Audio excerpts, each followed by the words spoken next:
এই পর্বে আমরা রামায়ণের লঙ্কাকাণ্ডের দিকে ধাবিত হব।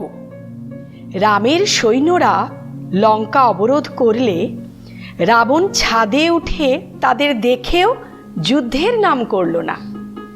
রাবণকে চটাবার জন্যে একদিন যুবরাজ অঙ্গদ রাবণের সভায় এসে তাকে অপমান করে তার মাথার মুকুট কেড়ে নিয়ে পালালো। রাবণের ছেলে ইন্দ্রজিৎ মেঘের আড়ালে থেকে যুদ্ধ করে রাম লক্ষ্মণকে নাগ পাশে বন্দি করল। বিষ্ণুর বাহন গরুর নাগের শত্রু। রাম গরুরকে ডাকলেন, গরুর ছুটে এসে নাগ পাশ থেকে তাদের মুক্ত করে দিল। তারপরেই আরম্ভ হলো ভীষণ যুদ্ধ।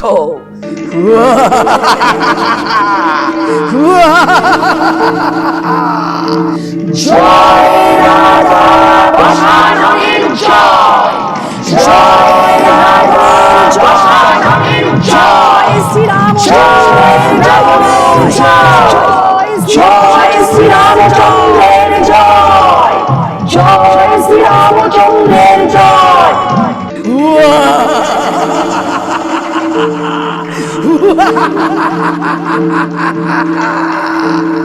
রাক্ষস বীর অনেকেই মারা পড়ল। রাবণের ভাই কুম্ভকর্ণ ব্রহ্মার বরে 6 মাস ঘুমাতো, একদিন জাগত। এই বিপদে কুম্ভকর্ণকে জাগাবার জন্যে রাবণের কথায় রাক্ষসরা এসে তার কানের কাছে ইচ্ছে মতো ঢাক ঢোল পেটাতে লাগলো। পাহাড় প্রমাণ কুম্ভকর্ণ ঘুম থেকে উঠেই যুদ্ধে গিয়ে বানরদের টপাটপ গিলতে লাগলো। কেউ তার সঙ্গে পেরে উঠল না, কেউ না। রাম তখন ব্রহ্মাস্ত্রে কুম্ভকর্ণের মাথা কেটে ফেললেন। তখন ইন্দ্রজিৎ আবার মেঘের আড়াল থেকে ভীষণ যুদ্ধ করতে লাগলো। যুদ্ধে জয়ী হবার জন্যে ইন্দ্রজিৎ রাজপুরীতে এসে আরম্ভ করল নিকুম্ভিলা যজ্ঞ। এইবার বিভীষণের পরামর্শে লক্ষ্মণ যজ্ঞস্থলে এসে ইন্দ্রজিৎকে আক্রমণ করে বধ করলেন। ইন্দ্রজিতের মৃত্যুতে রাবণ ভীষণ রাগে এবার নিজেই যুদ্ধে এসে লক্ষ্মণকে শক্তিশাল মেরে অজ্ঞান করে দিল। লক্ষ্মণের এই অবস্থা দেখে বানর বৈদ্য সুসেন বলল, গন্ধমাদন পাহাড়ে বিশল্যকরণী ওষুধ আছে, তাড়াতাড়ি গিয়ে নিয়ে এসো, তাড়াতাড়ি যাও। গন্ধমাদন পাহাড়ে গিয়ে হনুমান ওষুধ চিনতে না পেরে গোটা পাহাড়টাকেই নিয়ে এলো মাথায় করে। ওষুধের গুণে লক্ষ্মণ চেতনা পেয়ে উঠে বসলেন। তারপর রাম রাবণের যে যুদ্ধ হলো তাতে কেঁপে উঠল স্বর্গ মর্ত্য পাতাল। শেষ পর্যন্ত রাম ব্রহ্মাস্ত্র মেরে রাবণকে বধ করলেন। লঙ্কাপুরী বীর শূন্য হয়ে গেল। স্বামী পুত্র প্রিয়জন হারিয়ে শুধু মেয়েরা কাঁদতে লাগলো।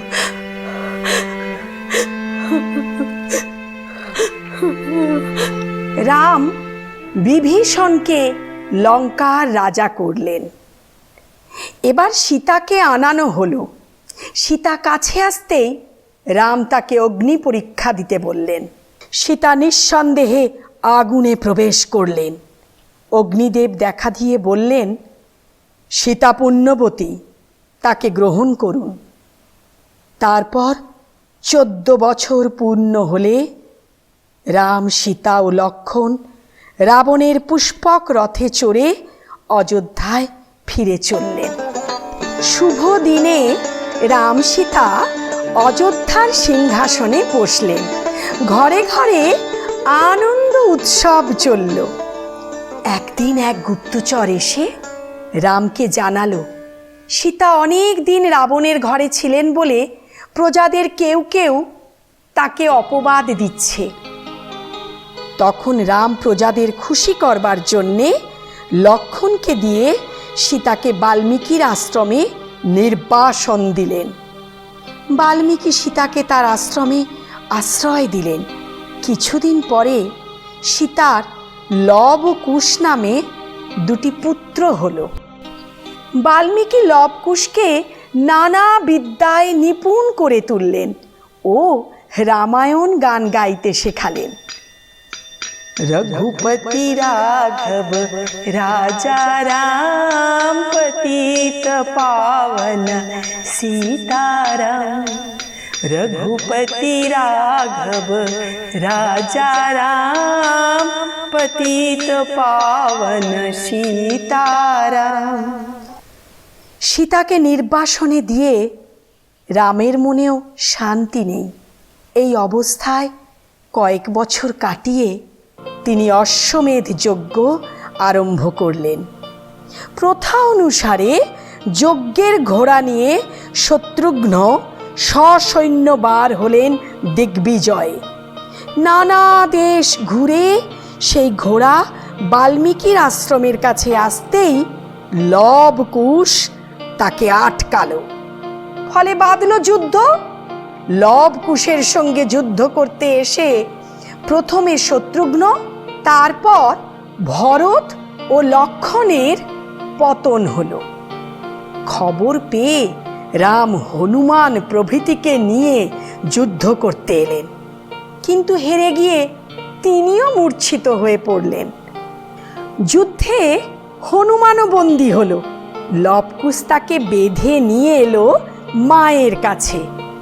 হনুমানের মুখে সব জানতে পেরে দুঃখে সীতা আগুনে ঝাঁপ দিতে গেলেন।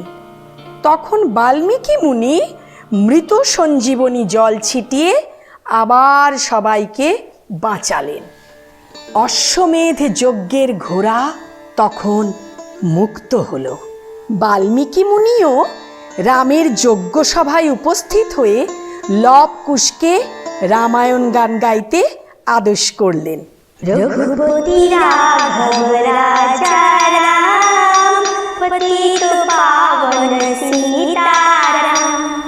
रघुपति राघव राजा राम पतित पावन सीताराम। গান শুনে সীতার জন্যে রামের মন অস্থির হয়ে পড়ল। তখন মুনি সীতাকে ফিরিয়ে আনবার কথা বললেন।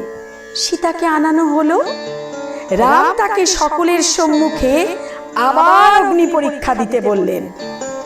তখন দুঃখিনী সীতা তার মা বসুমতীকে তার কোলে আশ্রয় দেবার জন্যে ডাকলেন। বসুমতী তক্ষুনি এসে সীতাকে কোলে করে চিরদিনের জন্য পাতালে নিয়ে চলে গেলেন।